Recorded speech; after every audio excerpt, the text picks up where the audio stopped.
এখন আওয়ামী লীগের পাইছেন রাস্তায় ফিরাইবেন, নো, হবে না।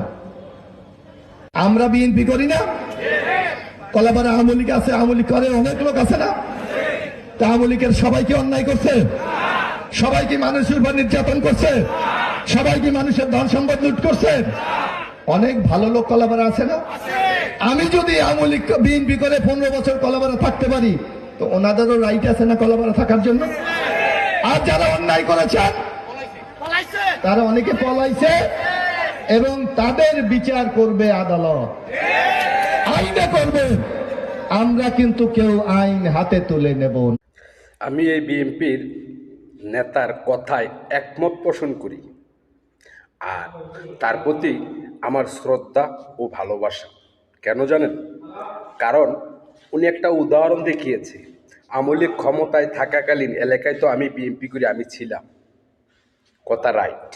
তো এখন উনি অন্যায় করেননি, উনি থেকে গেছেন।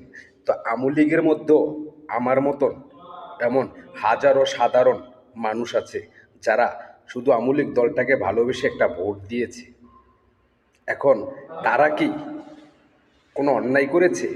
তা দলকে ভালোবেসে করেনি, তাহলে তাদের উপরে কেন নির্যাতন করা হবে? ভাই, প্রত্যেকটা দলেরই বোঝা উচিত। কেননা আপনারা দিন শেষে রাত, আবার রাতের শেষে যেমন দিন হয়, ঠিক তেমনি আপনাদের প্রয়োজন আছে এই আওয়ামী লীগের অনেক সাধারণ মানুষ শুধু আপনাদের ভালো কাজে উৎসাহ হয়ে আওয়ামী লীগের ভোটটা আপনাদেরকে দিবে। আর যারা বুদ্ধিমান তারা কখনো প্রতিহিংসা চায় না। যারা বুদ্ধিমান তারা চায় সমাজের সবাইকে নিয়ে একত্র হয়ে কাজ করার জন্য।